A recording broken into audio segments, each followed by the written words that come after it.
Nah, firman Tuhan hari ini bagus saudara. Saya harap saudara jangan ada yang main handphone, lihat baik-baik. Karena firman ini akan menolong saudara ketika saudara menghadapi tantangan. Saya mau buka pendahuluannya seperti ini. Saya buka pendahuluan seperti ini. Barusan saya dapat di situ. Tuhan ngomong langsung sama saya. Verona dengar baik. Masalah adalah tamu yang tidak memiliki rasa hormat. Setuju gak? Masalah adalah tamu yang tidak memiliki rasa hormat. Dia datang gak pernah ada kata shalom. Dia datang atas hidup kita gak pernah ada kata permisi bu, permisi pak, assalamualaikum, om swastiastu, gak pernah. Yang pertama, masalah itu adalah tamu yang hadir tanpa rasa hormat. Yang kedua, masalah gak usah diundang, datang sendiri. Masalah problem itu adalah tamu yang gak tahu diri. Datang atas hidup kita setiap hari. Setuju gak? Setuju gak Bapak Ibu? Kelar satu datang satu, kelar satu datang satu, kelar satu datang satu, kelar satu datang satu. Dari situlah saudara firman ini akan saya sampaikan. Tuhan taruh firman ini. Judulnya pagi hari ini tentang fight back. Sama-sama katakan dengan saya, fight back. Artinya kita harus lawan, sama-sama katakan dengan saya lawan. Masalah boleh ada, saya harus lawan. Pergumulan boleh ada, saya harus lawan. Amin. Saudara kayak kenapa ayam belum makan? Lemes mukanya begini. Semangat dong Bapak Ibu Saudara. Amin. Ya saya lagi ada masalah Pak. Saya juga ada masalah tapi saya semangat. Karena saya tahu saya punya Tuhan. Karena saya tahu saya pasti ditolong Tuhan. Karena saya tahu saya gak akan dibiarkan Tuhan. Daripada saudara kayak ayam ketelo makan karet gitu. Saya udah ngomong nih teriak-teriak nih saudara. Salah tempat kayaknya gereja sebelah deh. Ini gereja semangat saudara. Gembalanya gembala semangat. Mau sebesar apapun masalah kita, Yesus kita jauh lebih besar. Titik. Amin. Tapi saya sakit, besok juga sembuh. Belum sembuh, besok pasti sembuh lagi. Amin saudara. Dalam Yesus tidak ada kamus pintu tertutup karena dialah pintu. Dalam Yesus tidak pernah ada kamus jalan buntu karena Yesus adalah jalan. Saat kita gak punya jalan, Yesus kasih jalan yang baru. Justru sengaja Yesus biarin pintunya tertutup. Supaya kamu harus ketemu dengan pintu yang sejati. Yaitu Yesus. Saya ngalamin ini saudara berkali-kali. Seakan pintunya tertutup. Seakan gak ada jalan. Saya ketuk pintunya Tuhan. Tuhan tolong saya. Tuhan tolong saya. Dan Tuhan yang saya panggil gak pernah budek, gak pernah tuli. Dia balas doa saya. Dia tolong saya. Dia angkat saya. Dia tidak permalukan saya. Kalau itu terjadi atas hidup saya, hal yang sama juga akan terjadi atas hidup saudara. Tepuk tangan bagi Tuhan.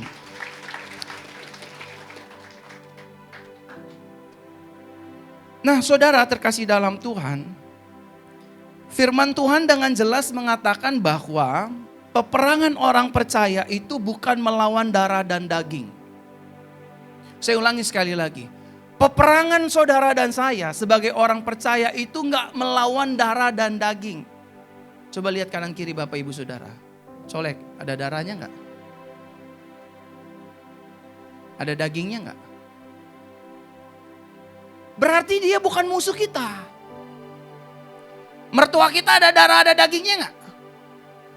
Oh enggak, dia emang udah setan dari awal Pak. Dosa lu. Mertua kita ada darah, ada dagingnya enggak? Ada, dia bukan musuh kita. Ipar kita ada darah dan dagingnya enggak? Ada, dia bukan musuh kita. Tetangga kita ada darah dan dagingnya enggak? Dia bukan musuh kita. Yang suka ngerendahin kita, yang suka ngejelekin kita, yang suka fitnah kita, yang suka bilang kita aneh-aneh, itu ada darah dan dagingnya enggak? Ada. Berarti bukan musuh kita. Musuh orang percaya itu bukan manusia. Musuh saudara dan saya ini bukan orang yang ngejahatin kita. Musuh kita ini bukan orang yang fitnah kita. Saudara, saya ngomong begini, saya sampaikan firman Tuhan ini, saya lakukan Bapak Ibu Saudara. Semua orang yang musuhin saya, semua orang yang fitnah saya, semua orang yang ngejelekin saya gak pernah bales. Saya gak pernah lawan. Karena Tuhan berkata itu bukan musuh kamu, Fer. Coba kita lihat ayatnya. Efesus 6 ayat 12. Peperangan kita bukan melawan manusia di bumi ini. Jelas ya sampai sini saudara? Peperangan kita bukan melawan manusia di bumi ini. Kita berperang melawan pemerintah, penguasa, dan kuasa dari dunia kegelapan ini. Dan berperang melawan roh-roh jahat di angkasa. Makanya saya selalu bilang sama gereja-gereja Tuhan, sama hamba-hamba Tuhan, sama pendeta-pendeta, sama rohaniawan Kristen. Kalau gereja dibom, pendeta dibunuh, Alkitab dibakar, suster-suster dipersekusi, orang bangun gereja dipersekusi. Dia bukan musuh kita, jangan sok-sokan. Saya mengutuk orang-orang yang ngebom. Ya ampun, ini baca firman dengan baik dan benar, Neng. Itu bukan musuh kita. Kalau besok-besok gembala saudara ini lagi KKR di Afrika, tiba-tiba mau disantet, mau diguna-guna dan lain sebagainya. Itu bukan musuh kita. Amin Bapak Ibu Saudara. Bukan musuh kita. Musuh kita bukan yang ngebom gereja. Musuh kita bukan orang-orang yang nutup gereja, bukan. Kita ini bukan orang dunia yang balas kejahatan dengan kejahatan Bapak Ibu Saudara. Ada amin? Susah sih ngomongnya, kelihatan mukanya kencang semua, korban sakit hati. Jangan saudara, musuh kita itu bukan darah dan daging. Firman jelas berkata bahwa peperangan kita bukan melawan manusia di bumi ini. Jadi jelas kalau ada yang nyakitin kita, ada yang rusak dagangan kita, ada yang rusak warung kita. Dia bukan musuh kita, dia cuma lagi dipakai setan untuk neken hidup kita. Ngerti saudara? Pak Eko lagi kerja enak-enak, diomongin sama tongkrongannya, sama temannya. Ingat Pak, dia bukan musuh kita, dia cuma lagi dirasuki setan. Setuju Bapak Ibu? Lagi enak-enak rumah tangga, laki digondol kabur perempuan lain, itu perempuan bukan musuh kita. Lagi kesambet kuntilanak pohon jambu. Kebetulan targetnya laki kita. Ada amin Bapak Ibu Saudara. Dasar tuh perek tuh, pecun tuh, dia tuh pelakor tuh. Dia bukan musuh kita. Di balik perek, racur, pelakor itulah musuh kita. Kuntilanak pohon jambu itu saudara. Saudara terkasih dalam Tuhan. Pertanyaannya, siapa musuh orang yang harus dilawan bagi hidup orang percaya? Siapa sih musuh kita? Yang pertama musuh kita adalah iblis dan segala tipu dayanya. Saya bilang sama Nathan, kemarin saya dihubungi sama mantan saya, cantik mantan saya. Setelah 9 tahun saya menikah, tiba-tiba ping, ping, saya blok. Dia telepon pakai nomor lain. Oh sombong ya sekarang ya. Saya bilang, siapa nih? Sombong ya, udah lupa ya sama kita ya. Ya siapa? Gue bilang, saya gak galak saudara. Ini, si ini. Gue bilang, oh iya. Sombong ya, nomor saya di blok ya. Habis gak jelas orang sore kamu bilang selamat malam. Ini yang harus kita lawan saudara. Saya bilang sama istri saya, sayang kemarin mantan saya masa hubungin saya lagi gini. Yang kayak begitu yang kita lawan. Gak perlu kita maki-maki orangnya, cukup blok nomornya selesai. Sekarang lagi tren selingkuh dalam chattingan. Walaupun gak selingkuh fisik, chatting aja udah seneng gitu, jam 11:30 malam lebih. Kamu jangan begitu dong. Balik kanan. Bini kamu udah tidur, enggak udah ketabrak anjing tadi. Nggak usah ngomongin dia lah, gue udah pusing gitu. Terus ketawa sendiri. Bahaya. Ini yang harus kita lawan saudara. Amin. Jangan kasih ruang. Blok, delete. Selesai itu barang. Itu yang harus kita lawan. Jangan sok. Oh Pak, tapi kita kan harus mengasihi jiwa-jiwa. Ya udah kejeblos. Kejeblos. Awalnya cecetan. Ntar ketemu. Bunting habis itu. Mas. Udah kepalang basah. Yesus. Yang kedua yang harus kita lawan adalah hawa nafsu dan kedagingan kita. Ini yang harus kita lawan saudara. Bukan mertua kita. Habis mukanya ngeselin sih pakai anjing. Waduh. Mertua dikatain anjing mukanya. Habis tiap pagi gonggong lulu. Ngomong lulu. Dia ketawa lagi si bapak. Hehehe, korban ya Pak. Korban Pak. Bagus tuh nadanya.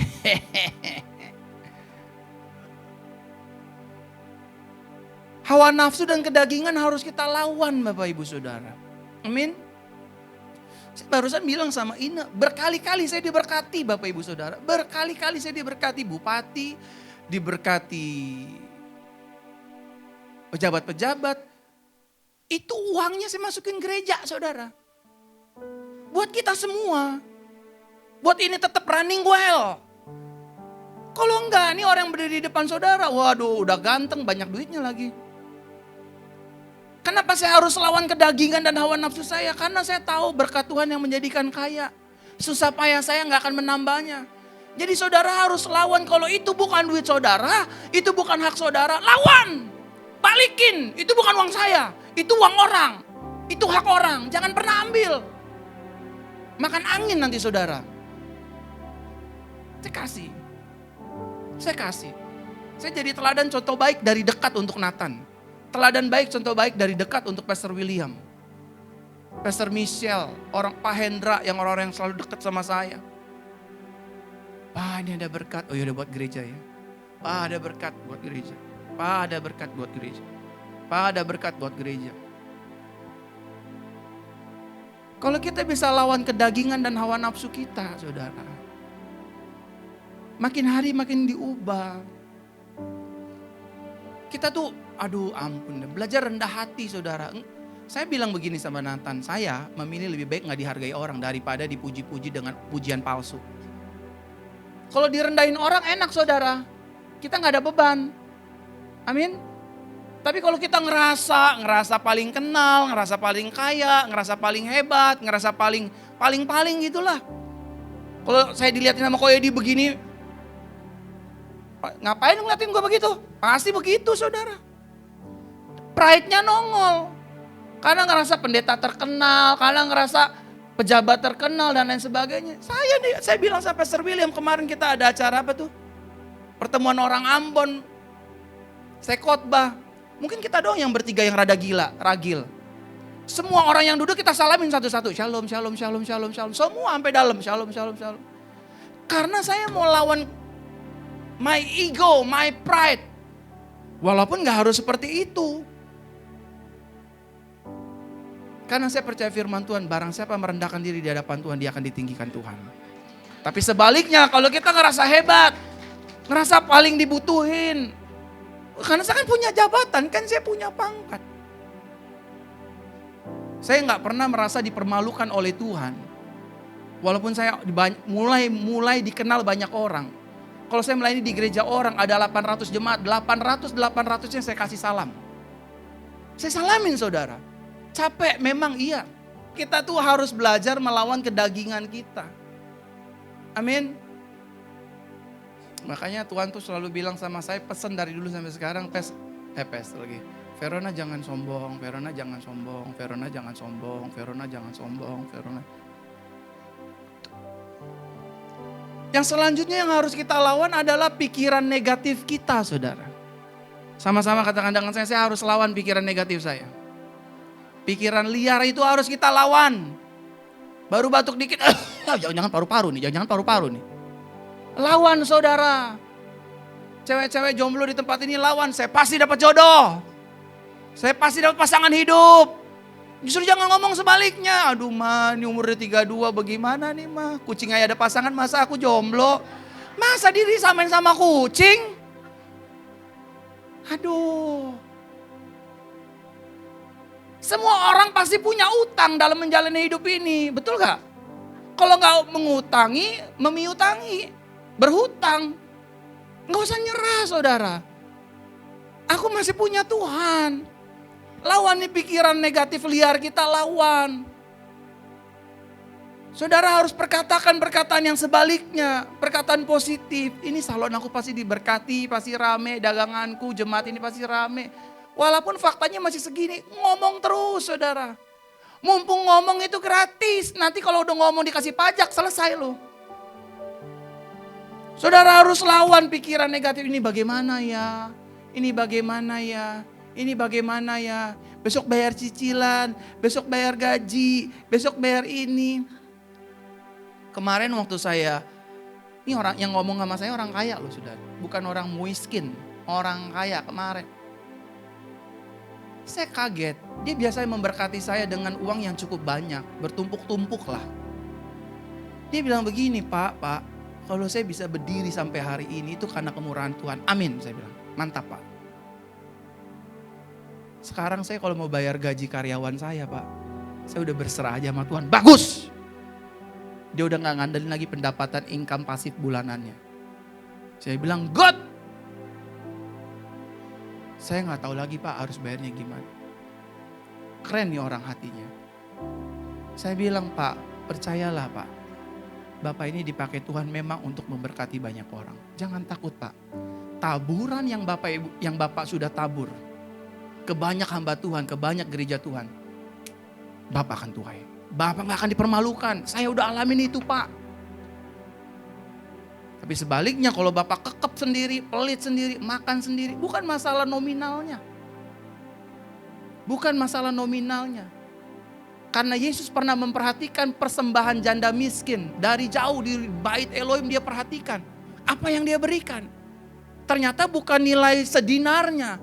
Tapi hati dari semua yang dia miliki dikasih ke Tuhan.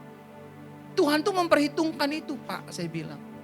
Jadi Bapak gak usah takut, lawan pikiran negatif Bapak dengan pikiran positif.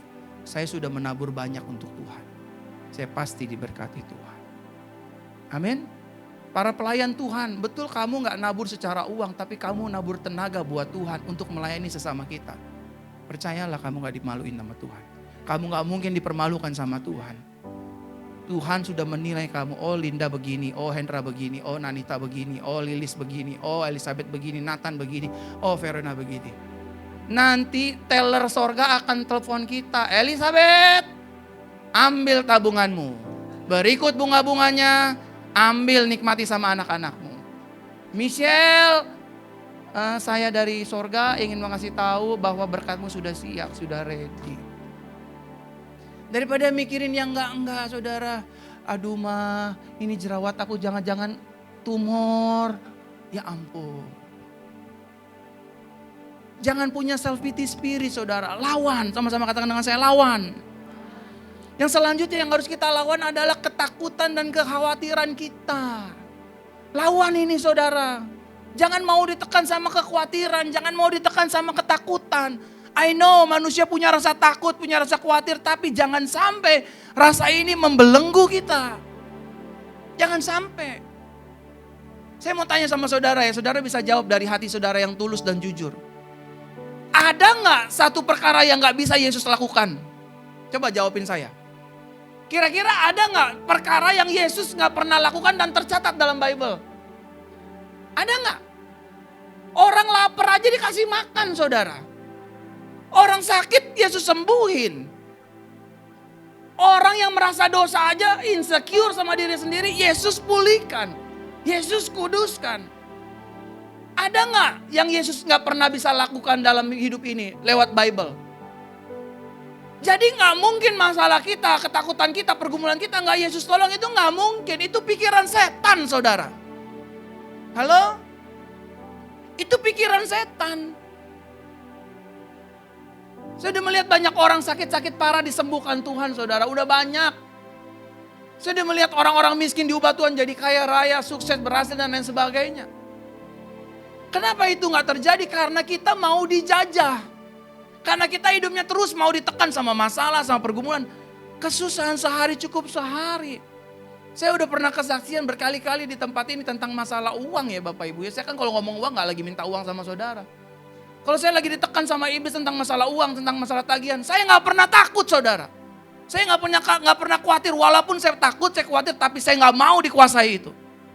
Saya cuman bilang sama Tuhan, Tuhan Engkau Jehovah Jireh. Hapus saja namamu kalau kamu gak sanggup buat tolong sama aku. Itu omongan aku sama Tuhan. Maksa dong Pak, maksa. Dia, bapak-bapak gue kenapa lu yang repot? Itu yang harus kita tanam di pikiran kita. Orang tua kita, bapak-bapak kita, sorga punya kita. Kenapa kita harus ngomong pusing sama omongan orang?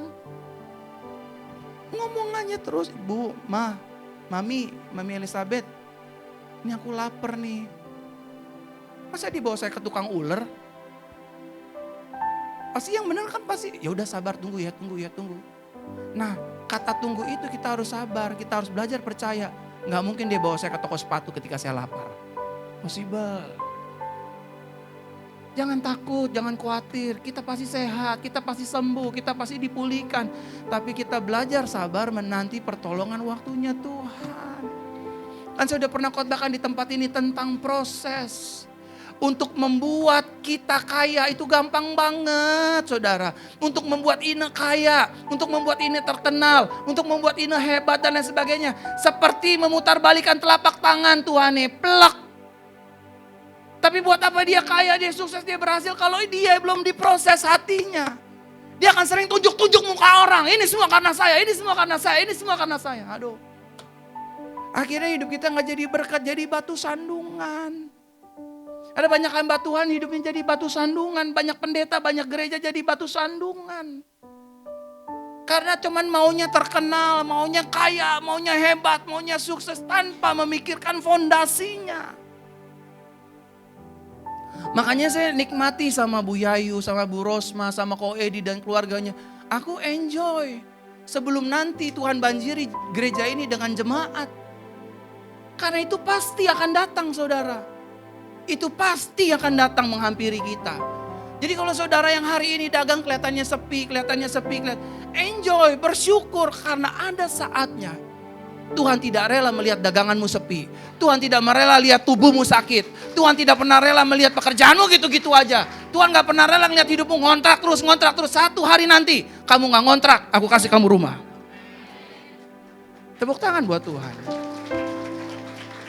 Simple, prinsipnya cuma sederhana, simple. Kamu percaya, kamu dapat. Kamu gak percaya, kamu gak dapat. Sama Yesus tuh begitu prinsipnya. Dan saya udah pernah saksikan minggu lalu, 2 minggu yang lalu. Saya nabung untuk membeli sebuah handphone yang cukup mahal buat saya 30 juta. Tuhan bilang jangan beli sekarang. Tunggu, kamu jangan beli. Kamu tabung aja terus tapi kamu jangan beli. Maksudnya Tuhan, udah save aja. Benar apa kata Tuhan lewat hati saya. Fair, jangan pernah cari apa yang bisa datang sendiri. Kekayaan, popularitas, nama baik, jabatan itu datang sendiri, including in me, in Christ. Nah saudara, selanjutnya yang harus saudara lawan itu sakit penyakit. Lawan. Walaupun mungkin sakit penyakit bisa terjadi karena kebodohan dan kelalaian kita. Tapi sakit penyakit juga bisa terjadi bukan karena kita, tapi dari pihak lain. Sama-sama katakan dengan saya harus lawan. Lawan saudara. Saudara yang encok-encok, aduh encok nih jangan-jangan pengeroposan tulang. Ngapain ngomong begitu? Nggak jadi berkat buat tubuh kita. Lawan dalam nama Yesus, encok pasti sembuh. Kira-kira ada jantung ada masalah, lawan. Jantungku sehat, jantungku sehat, jantungku sehat. Lawan saudara. Setiap pagi, every early morning when I wake up. Setiap kali saya bangun tidur. Makanya saudara kenapa kalau ngelihat wajah saya, kenapa ya gembala gue mukanya bersinar-sinar ya? Nggak lagi puji diri sendiri. Setiap pagi itu saya berdoa. Setelah saya berdoa bersyafaat, saya pegang wajah saya saudara seperti ini. Tuhan, wajahku usianya 20 tahun lebih muda, lebih fresh, lebih bersinar. Tanpa saya harus ke klinik sorga. Mengaprak-aprak wajah saya. Dalam nama Yesus. Tiap hari sampai hari ini. Organ tubuh saya sehat, 20 tahun lebih muda daripada usia saya. Usia saya hari ini 41 tahun, usia tubuh saya harus 21 tahun. Jantung saya, ginjal saya, paru-paru saya, semuanya sehat. Darah saya, sel saya sehat. Makanya saya bilang sama Pastor William, saya mau terbang kemanapun, saya tidak pernah yang namanya jet lag. Bukannya sok, bukannya belagu, bukannya takabur, bukannya naif. Itulah fakta kenyataannya. Itulah faktanya. Saya pernah bilang kan sama Pastor William kan, jadwal yang begitu padat. Dari sini harus ke Mimika 6 jam. Tidur sebentar, harus ketemu ini, tidur sebentar, harus ketemu ini, terus. Saudara. Saya gak pernah kayak ayam loyo, saudara. Aduh, enggak. Aku sehat. Aku diberkati. Aku gak sakit. Tapi aku harus bijaksana, aku harus istirahat juga. Amin. Buat wanita-wanita kalau udah tahu duit cekak, gak bisa ke klinik, pakai cara saya yang ampuh ini. Ibu-ibu, amin. Sebelum wajahmu turun mengalami gravitasi. Betul kan? Tuhan, gembalaku doa gitu mukanya lebih awet muda, doain begitu. Benar, ini produk tumpang tangan, saudara. Saya baru ke klinik, baru ngomong-ngomong aja sama Ine, baru wacana. Pasti lebih ciamik. Tapi penumpangan tangan itu cukup. Selanjutnya yang harus kita lawan adalah sumpah. Kutuk mulut orang lain. Kalau ada yang pernah bilang kita bego, tolol, lawan. Enggak, saya pintar. Saya jenius. Saya smart. Amin. Kalau ada yang ngomong, hidup lu mah susah. Enggak, hidup saya diberkati. Amin. Saya orang yang melawan perkataan mama saya sendiri. Bukan berarti saya kurang ajar, bukan.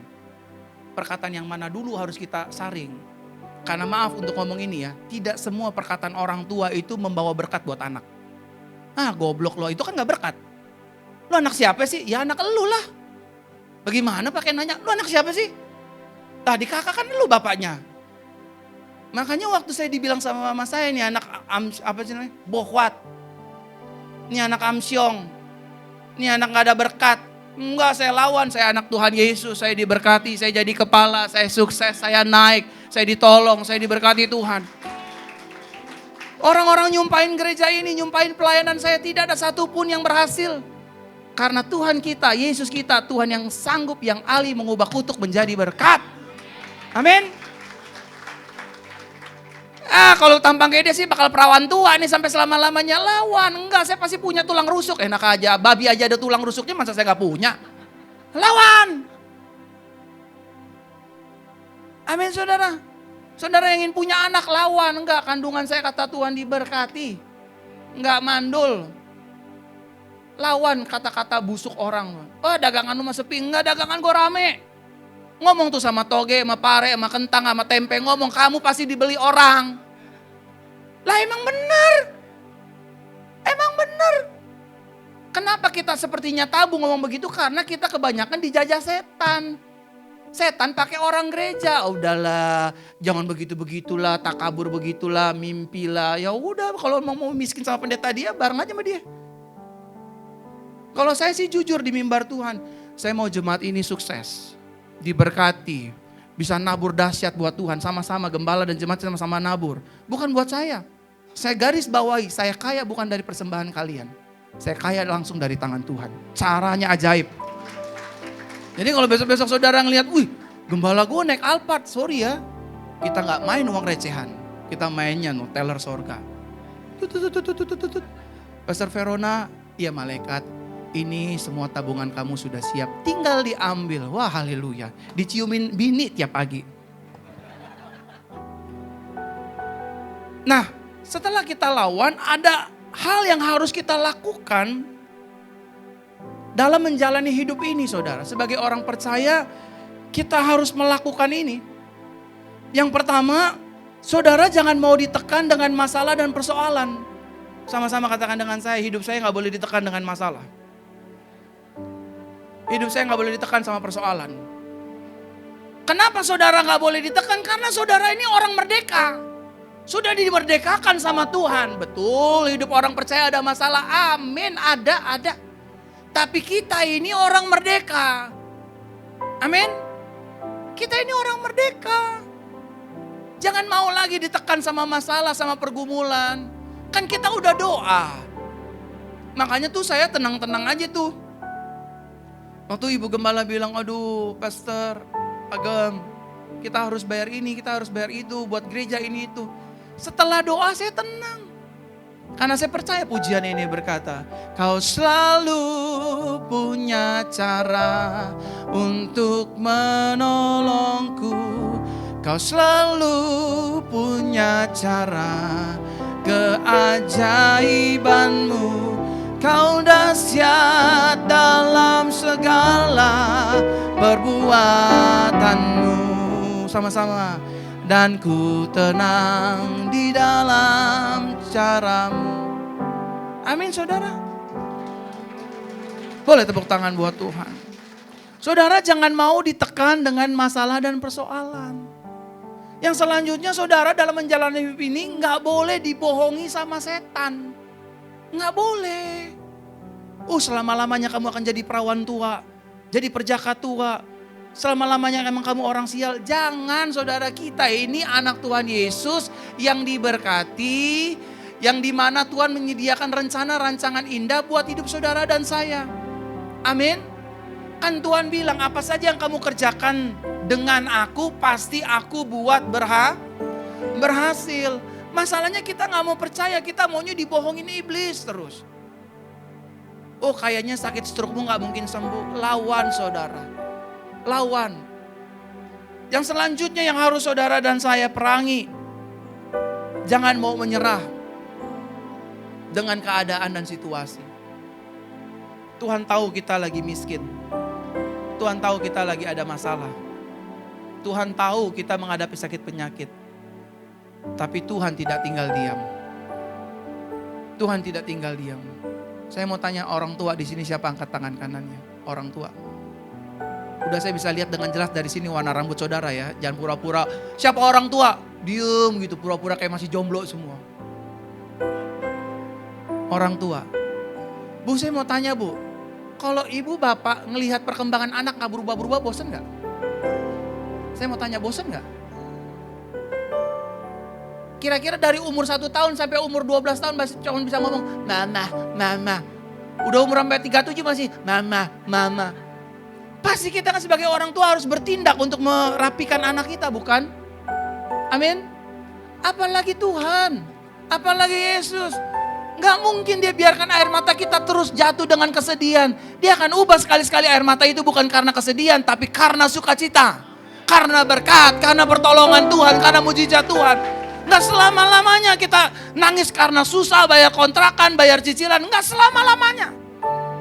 Karena Tuhan menetapkan kita jadi kepala terus naik. Gak selama-lamanya saudara terus berproses. Proses itu ada waktunya saudara. Dan setelah waktu proses itu kita selesaikan, kita akan menuai dari hasil proses kita. Amin. Kalau saudara memang harus melewati dagangan kecil-kecilan, membangun gereja kecil-kecilan, usaha kecil-kecilan, laluilah bersama dengan Tuhan. Nanti ketika kamu besar, kamu ingat berkat itu datang dari mana? Datang dari Tuhan. Dan yang terakhir saudara, mengapa hidup orang percaya harus fight back, melawan hal-hal yang di luar kebenaran firman Tuhan? Tadi yang saya katakan karena status hidup kita adalah orang merdeka. Kita tidak boleh ditekan sama masalah. Selain orang merdeka, karena kita juga memiliki janji Tuhan yang pasti. Pasti saudara, pasti. Saya berani katakan di atas mimbar Tuhan yang kudus ini. Kenapa orang Kristen, orang percaya miskin? Saya berani katakan itu bukan salah Tuhan. Itu salah orang tersebut. Saya berani ngomong. Kenapa terus hidup dalam hutang? Kenapa terus hidup dalam kesusahan? Itu salah orang tersebut. 1, Tuhan kita adalah Tuhan yang hebat. 2, bumi ini punya Tuhan. 3, berkat ini punya Tuhan. Posisi semua jabatan punya Tuhan. Kok bisa Tuhannya hebat, anaknya brengsek? Berarti yang salah bukan orang tuanya. Betul gak saudara? Berarti yang salah anaknya. Pak Eko udah kerja mati-matian, pagi buat malam, malam buat pagi untuk menyekolahkan semua anaknya. Kalau sampai anaknya gak jadi, yang salah siapa? Pak Eko atau anaknya? Pasti anaknya. Demikian juga dengan Tuhan. Tuhan udah menyiapkan segala sesuatunya. Kesembuhan, mujizat, pertolongan, janji Tuhan. Kok gak bisa kita raih? Salahnya di kita, bukan di Tuhan. Amin saudara. Ikut Tuhan itu perlahan tapi pasti. Ikut dunia itu terlihat pasti, belakangannya ancur-ancuran. Saya pernah ngomong di tempat ini, semua teman SMP saya, teman SMA saya, teman kuliah saya, teman tongkrongan saya yang dulu menghina-hina saya, menjelekkan, merendahkan, oh pendeta mau makan apa lo, temannya siapa lo. Sekarang semua berakhir tragis. Ada yang di penjara, ada yang janda, ada yang duda, ada yang begini, ada yang begitu. Saya dalam kemurahan Tuhan diangkat terus, pelan tapi pasti. Pelan tapi pasti. Saya gak pernah komplain saya harus tinggal di kontrakan. Saya gak pernah malu kalau saya harus tinggal di tempat pembuangan sampah. Saya gak pernah malu. I'm enjoy the process. Karena kelak ketika Tuhan bawa saya masuk ke istana, perkataanku pasti mirip seperti perkataan Daud. Siapakah aku ini Tuhan? Sampai Engkau mengangkat aku sedemikian rupa. Jagalah hatiku Tuhan, supaya aku tetap menjadi berkat bagi banyak orang. Siapa yang diberkati? Sama-sama katakan dengan saya harus lawan. Saya harus lawan. Satu poin terakhir ya Bapak Ibu. Bagaimana caranya agar kita dapat fight back tentang hal-hal yang di luar kebenaran firman Tuhan yang tadi saya sampaikan tuh? Jawabannya cuma satu. Belajarlah perkataan iman. Sama seperti Amsal 18 ayat 24 dikatakan demikian. Hidup dan mati dikuasai lidah. Siapa suka menggemakannya akan memakan buahnya. Waktu saya bilang sama mami saya, Mami, saya mau jadi pendeta. Mami saya hanya bisa mentertawakan saya dan melabelkan saya orang gila. Dari mami saya pindah ke kakak saya bilang, Kak, aku mau jadi pendeta. Tertawanya jauh lebih sinis saudara. Nggak ada keturunan pendeta di sini. Saya diam. Setelah itu saudara, saya bilang sama adik-adik saya, kakak mau jadi pendeta, mau ikut Tuhan. Mereka ketawa, mentertawakan saya. Saudara, langkah yang saya ambil, saya masuk kamar. Saya menangis di hadapan Tuhan. Saya bilang sama Tuhan, Tuhan, bukankah kamu yang panggil aku? Lalu Tuhan taruh di hati saya, suaranya yang lembut. Perkatakanlah perkataan iman setiap kali kamu hidup di hidup ini. Apa yang kamu katakan itu yang akan terjadi. Kalau kamu berkata yang jelek-jelek, itu juga yang akan terjadi atas hidupmu. Kalau kamu berkata perkataan-perkataan iman, kamu pasti berhasil, kamu pasti berhasil, kamu pasti berhasil. Dan dari 20 tahun yang lalu saudara, saya selalu berkata, Tuhan, saya akan melayani di depan ribuan orang. Saya punya gereja yang besar, jemaat puluhan ribu. Saya berdiri di depan orang-orang hebat, berdiri di depan orang-orang masyhur. Temanku bukan orang-orang mabok, tapi orang-orang intelek, orang-orang yang punya pengaruh di bangsa ini. Dan saudara tahu, hari ini Tuhan jawab semua. Tidak ada satupun yang Tuhan permalukan.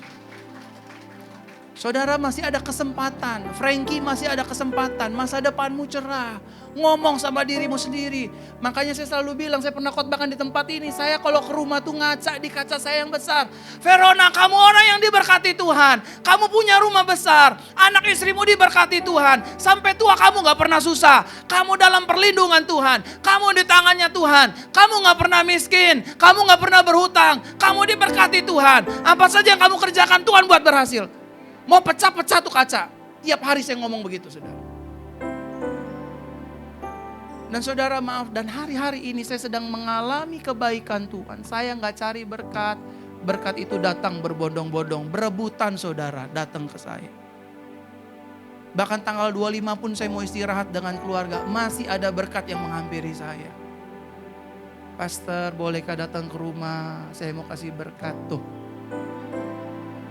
Tuhan, orang nyari duit 10-20 juta harus kerja sebulan. Tapi Tuhan menghantarkan itu. Gak perlu kerja, ini buat kamu. Modalnya cuman ngomong saudara. Sama-sama katakan dengan saya, modalnya ngomong. Ngomong, Pak bilang Pak, stroke saya sembuh Pak. Bapak mau di Sinse, Alyong, Akong, Cimeng, siapapun namanya. Gak bisa sembuh Pak. Dia cuman membantu, dokter itu cuman membantu. tidak bisa menyembuhkan. Orang saya punya dokter imun, temen sakitnya juga imun ngedrop. Itu berarti hidup kita dikuasai oleh Tuhan sepenuhnya. Bu Yayu kalau dalam akhir bulan ini ingin penjualan dahsyat, ngomong, Tuhan, aku pasti bisa nge-sell ini. Oh, mana mungkin itu bagimu, bagi imanku tidak. Karena baginya tidak ada perkara yang mustahil. Nathan ngomong di kaca, Tuhan, orang yang berdiri di depan hadapanku ini masa depannya cerah. Harus ngomong saudara. Pak Eko juga ngomong. Kalea juga ngomong, berdiri berdua adep-adepan kalau perlu, habis itu cium-ciuman. Ya kan suami istri boleh. Ma, kamu pasti hebat, papa juga pasti hebat, amin. Gitu dong. Istri saya tuh saya tularin gitu saudara. Ngomong saya, ngomong. Jangan diem, jangan kebanyakan ngomong yang buruk-buruk, ngomong yang baik-baik. Saya pasti diberkati Tuhan, saya pasti gak selama naik motor, saya pasti gak ngontrak, saya pasti punya rumah. Saya ngomong saudara. Orang mau tanya saya rumahnya di mana, Pastor? Spring Hill. Udah tinggal belum? Pasti di Spring Hill. Saya nggak lagi bohong. Rumahnya tinggal di mana? Spring Hill. Saya ditegur sama sekretariat. Adik ipar saya, Melin, dikirim di grup family. Pokoknya kalau kita kan sesama gembala sama anak-anak nggak boleh ada yang mendusta kan. Ya saya ngomong-ngomong aja. Dia lapor ke mama saya, mama mertua. Ini suami istri kalau isi form jemaat yang bener dong, yang kompak. Yang satu di Spring Hill, yang satu Kemayoran. Ya tergantung dia, kalau gue sih mau di Spring Hill. Opi datang, tambahin Pi Pondok Indah, amin Spring Hill dan Pondok Indah. Istri saya mah tetap Kemayoran, aduh mau ngapain? Mau lihat ondel-ondel terus, mau bosan saudara. Tiap sore berisik saudara. Nah, gue udah tahu deh bentar lagi ada krecek-krecek nih.